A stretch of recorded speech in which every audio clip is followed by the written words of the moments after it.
Question में quadratic plus surds की जो कैलकुलेशन होती है उनका बहुत ही बढ़िया यूज़ किया गया है। और क्वेश्चन देखिए लिमिट का है। मज़े की बात देखो कि तीन तीन टॉपिक का इसके अंदर क्वेश्चन बना दिया गया।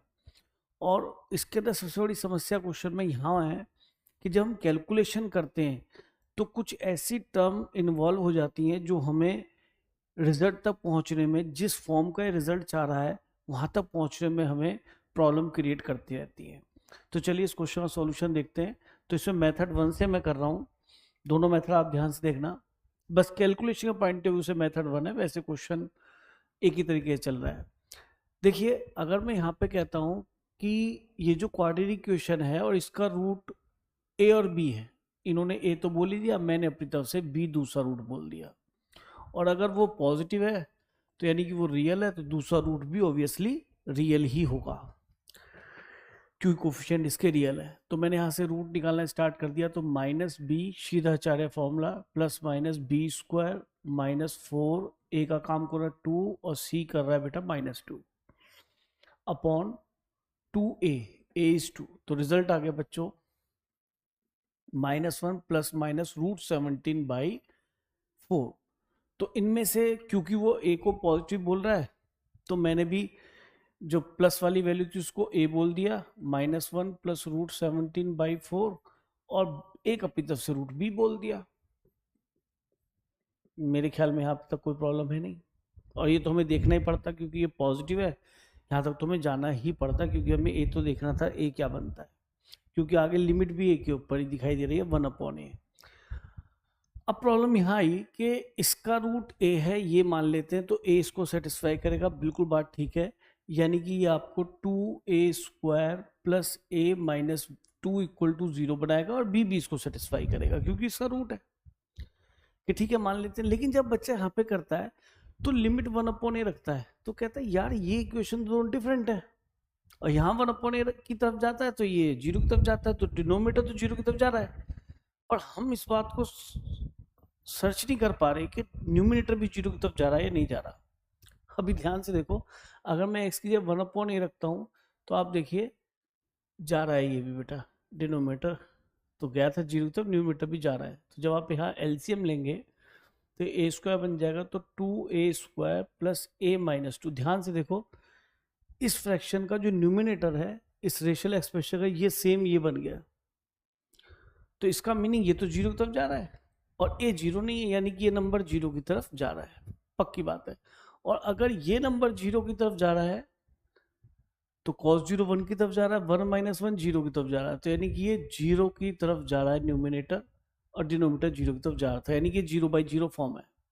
अब यहाँ पे हमारा लिमिट का एक फॉर्मूला काम आता है जो कि आपको याद भी आ गया होगा अब तक, जैसा कि दिख रहा है, देखने से दिखता है इसके अंदर कि हाँ भाई फॉर्मूला है। अगर यहाँ पे 1 माइनस कॉस ऑफ fx लिखा है और यहाँ पे लिखा है बेटा fx का होल स्क्वायर, और x tending to whatever the limit a ले लेते हैं, या a यहाँ क्वेश्चन में k ले लेते हैं।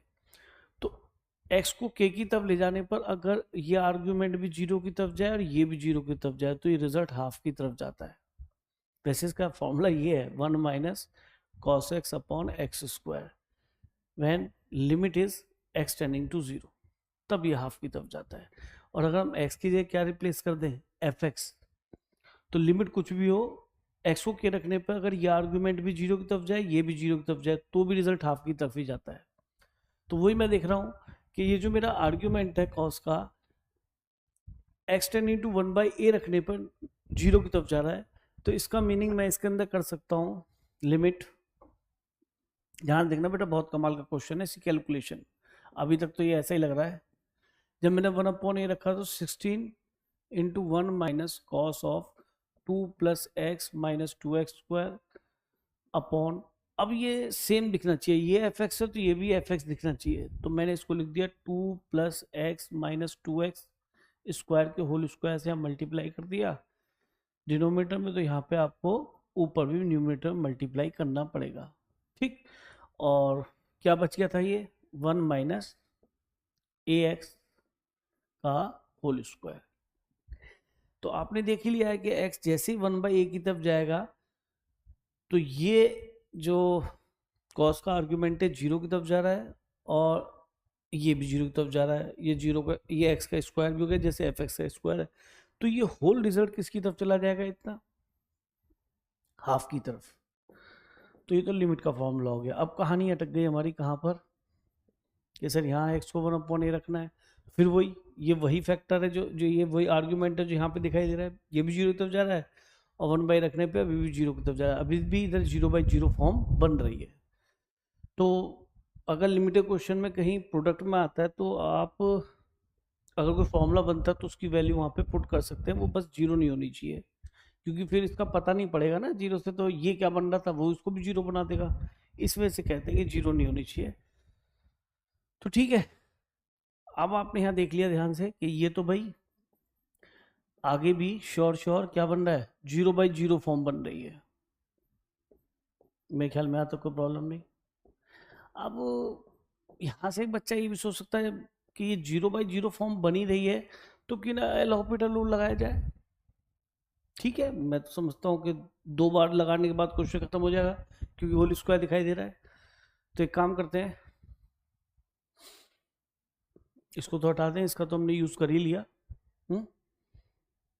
और यहाँ पे इतना काम तो हो ही जाएगा, इसको 8 लिख देते हैं, limit x tending to 1/a, इसको 8 लिख, 2 इंटू एक्स की पावर n बेटा, 1 + x - 2x² इंटू जिसको x एज्यूम किया चेन रूल से 1 - 4x अपॉन, और इसका डेरिवेटिव होगा 2 इंटू 1 - ax और जिसको x लेट करा चेन रूल से इसका हो गया -a, यानी यहाँ तक हम आ चुके हैं।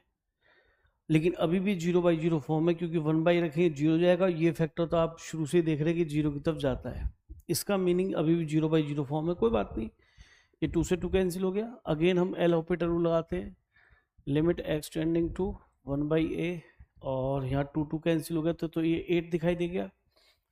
अब chain rule sorry L operator rule दोबारा लगा रहे हैं तो यहाँ पे प्रोडक्ट रूल रहेगा, तो पहले इस पार्ट का डिफ्रेंशिएशन करते हैं, तो ये तो हो गया आपका 1 - 4x, तो सेकंड फैक्टर सेम आ जाएगा, तो सेम आ जाएगा तो सेम ही लिखा है तो क्यों ना होल स्क्वायर कर दे, प्लस इस बार ये सेम आ जाएगा 2 + x - 2x² इंटू मल्टीप्लाई में आ जाएगा इसका डेरिवेटिव दैट इज -4।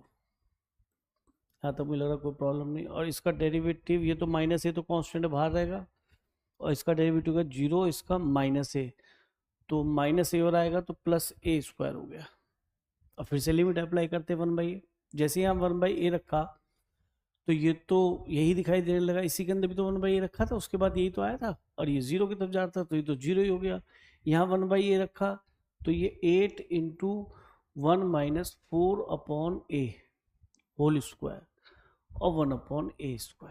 देखिए जो लिमिट कहना चाह रहा है कि लिमिट कैसे निकलेगी वो तो हम निकाल चुके हैं, इसके अंदर अब सर्ड का कंसेप्ट स्टार्ट होता है यहाँ से। अब एक बच्चा यहाँ पे अगर इसको a सोचते हुए अगर स्टार्ट कर दिया a की वैल्यू यहाँ रखनी, तो परेशान हो जाएगा यार, डिनोमिनेटर में होल स्क्वायर करेगा, इसका भी होल स्क्वायर करेगा, दोबारा मल्टीप्लाई करेगा, फिर इसको रेशनलाइज करेगा, तो रिजल्ट तो आ जाएगा इस फॉर्म में, लेकिन यहाँ पे बहुत टाइम लग जाएगा।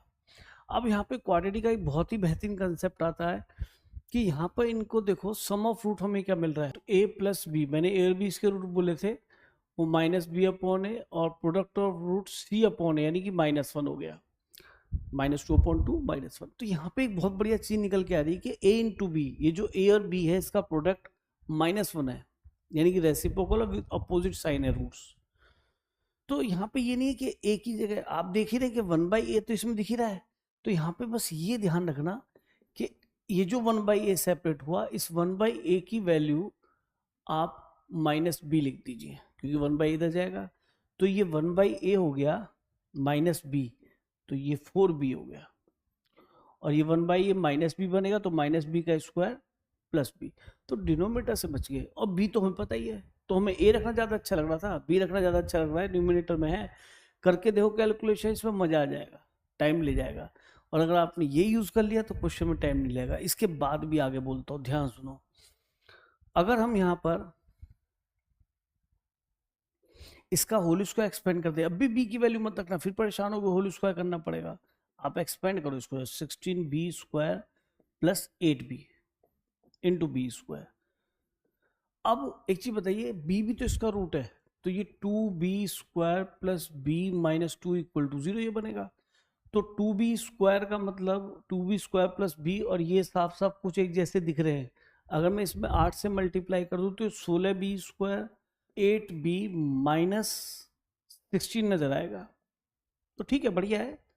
ये वैल्यू हमारी क्या बन गई, डायरेक्टली 16 बन गई।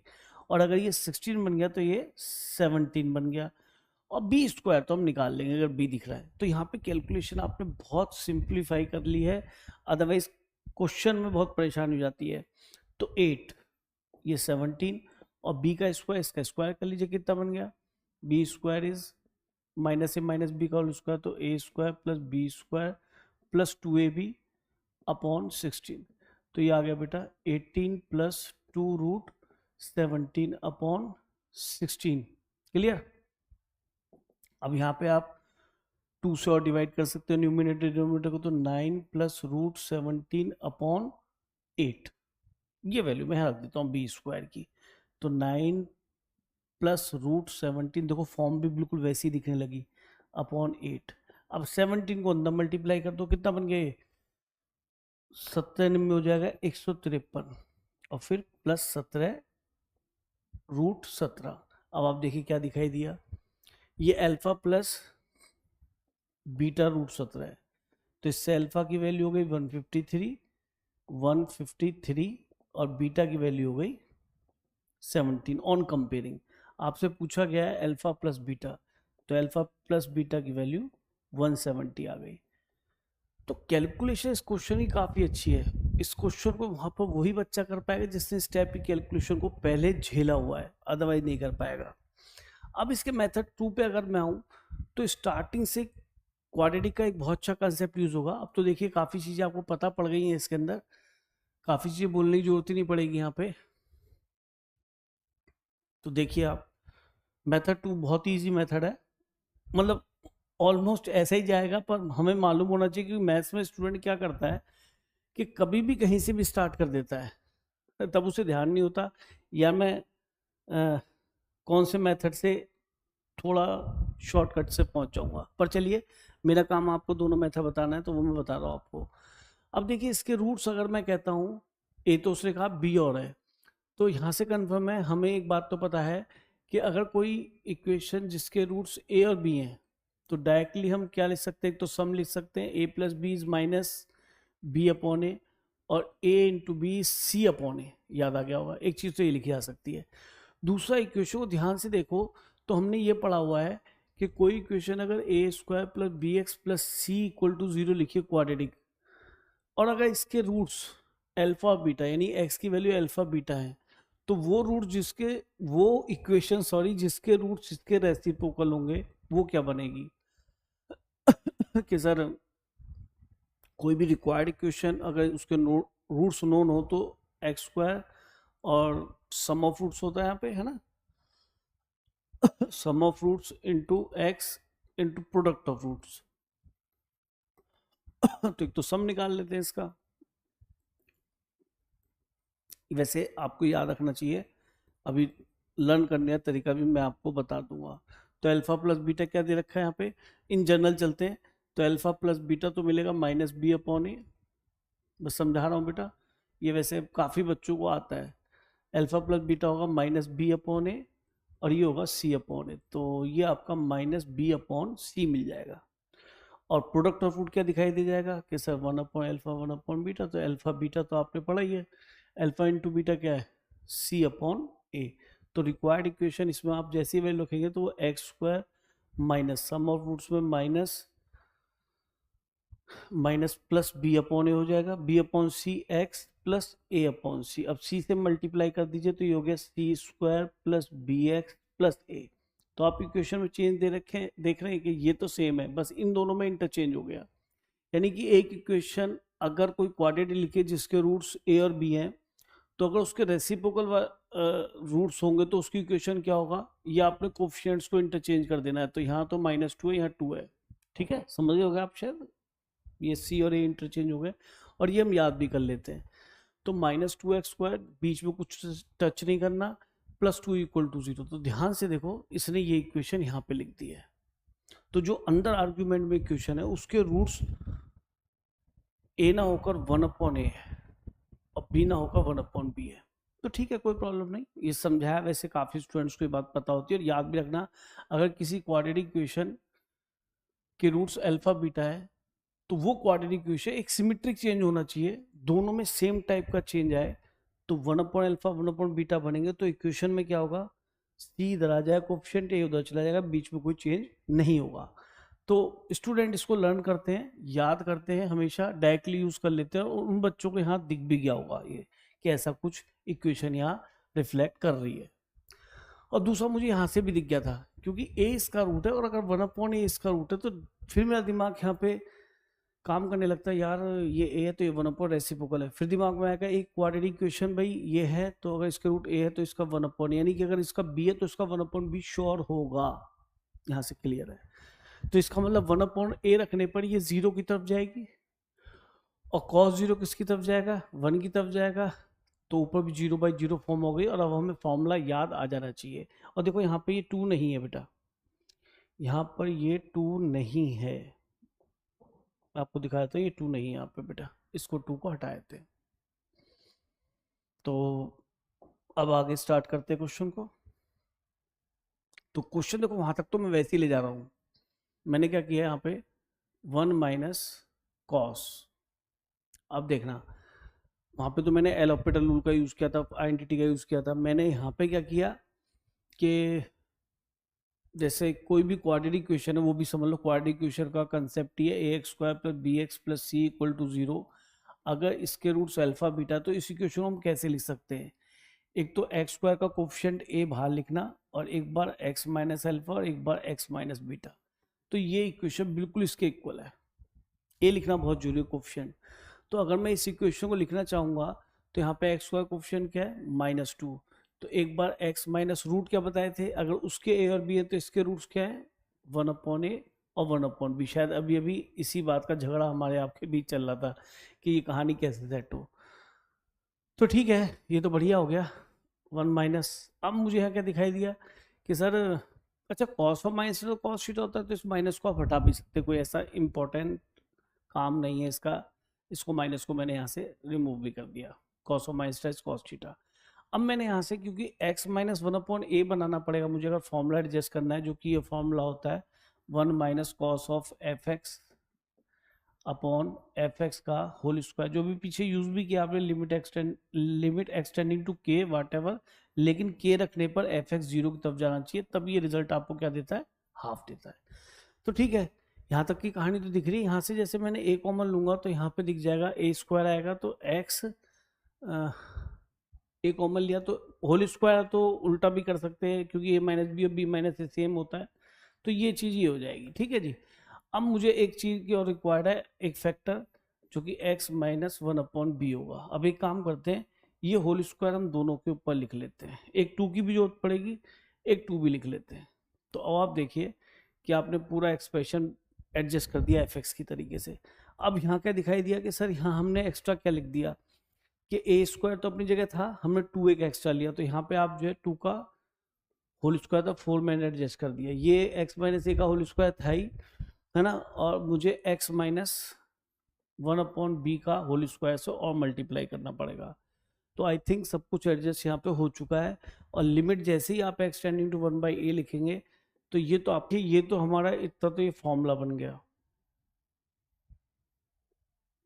It gives you half. तो 16/a² दैट इज हाफ, और ये मिल गया आपका 4, और x को तो 1/a की तरफ अप्रोच कराना है, तो ये हो जाएगा 1/a माइनस 1/b का होल स्क्वायर। तो ठीक है, ये हमारा 8 हो गया, ये 32 बन गया, 32/a², और ये 1/a यानी कि b माइनस a अपॉन, तो ये बन जाएगा आपका a² b² नीचे, तो न्यूमरेटर में ऐसा दिखाई देगा। तो अब यहाँ पे आप देखिए कि बच्चा a और b का मतलब सब जानता ही है कि a तो हमने पीछे निकाला था, वो जो पॉजिटिव रूट था इसका √17/4, और नेगेटिव रूट b क्या था हमारा -1 -√17/4, ये था ना। तो ठीक है, अब यहाँ बच्चा अगर ए बी की वैल्यू रखे तो परेशान हो जाएगा, उसे सोचना चाहिए कि सम और प्रोडक्ट में हम इसको कन्वर्ट कर सकते हैं। ठीक है, तो हमने इसको सम और प्रोडक्ट में कन्वर्ट कर लिया। तो यहाँ तो a इंटू बी सीधा लिखा है, दैट इज -1, और -1 का स्क्वायर हो जाएगा +1, और इसको हम लिख सकते हैं b प्लस ए का होल स्क्वायर -4ab। यहाँ तक चलेगा। तो ये हो गया 32। अच्छा, ये तो इसका पार्ट था, यहाँ पे आ चुका है ना। ठीक है, अब यहाँ से आगे कंटिन्यू करते हैं हम यहाँ पे। तो ये हो गया 32/a², और a प्लस बी कितना है, हाफ माइनस का, तो ये हो जाएगा 1/4 -4, और ए बी है -1, तो +1 आ गया। क्लियर? अपॉन a² है, कोई दिक्कत ही नहीं। तो 32/a², ये हो गया 17/4। यहाँ पे भी एक खेल है, अगर आपने a की वैल्यू यहाँ से यहाँ रखी तो आप परेशान होंगे, कोई फायदा नहीं। डिनोमीटर में सर्ट आएगा, फिर रेशलाइज करोगे, फिर उसका स्क्वायर करोगे, तो यहीं पे बस सर्ट वाली बात मैंने शुरू में जो बोली थी वो ये प्रॉब्लम करती है। अब यहाँ पे इसको क्लू को देखो कि यहाँ से अगर हम a की वैल्यू निकालें, जो प्रोडक्ट दे रखा है वो -1/b आ जाएगा, तो इससे ये न्यूमरेटर में पहुंच जाएगा। इसको 8 लिख देना, है ना, 8 चलेगा ना, कोई मुश्किल नहीं हुई कोई चीज़। ये 17/8, चलो देखते हैं। 8 × 17 ये आ गया, और 1/a को क्या लिख दिया हमने, -1/b। तो -1/b जब लिखेंगे तो स्क्वायर करने से 8 × 17 × b² आ गई हमारा। ठीक है, तो ये 8 17 और b का स्क्वायर कर लीजिए आप। b का स्क्वायर कितना बनेगा, b तो नेगेटिव वाला रूट था, तो a² + b² + 2ab अपॉन ये आ जाएगा 16। ठीक, 4 का स्क्वायर, तो ये हो गया 2, और यहाँ से क्या मिल जाएगा 17, तो ये हो जाएगा 18 + 2√17 अपॉन 2। 2 भी कैंसिल कर लीजिए, डिनोमीटर से भी हट जाएगा 17, और ये हो जाएगा 9 + √17, बस खत्म। 2 तो कैंसिल कर दिया, 17 को अंदर ले जाइए, तो ये 153 + 17 √17। तो कंपेयर करेंगे तो अल्फा बीटा हमें क्या मिल गए, 153 और 17। तो 153 और 17 को सम करना है, तो ये आपका 170 रिजल्ट आता है। तो बहुत ही अच्छा कैलकुलेशन है इस क्वेश्चन के अंदर। बच्चा पूरा लिमिट को करने के बाद भी क्वेश्चन को नहीं कर पाता, रीज़न क्या है, वो लास्ट में कैलकुलेशन ऐसी फंस जाती है कि उस लिमिटेड टाइम में उसको कर पाना मुश्किल है। इसलिए मैंने यहाँ पे आपको सर्ट्स के 2 मेथड से कैलकुलेशन करने सिखाए हैं।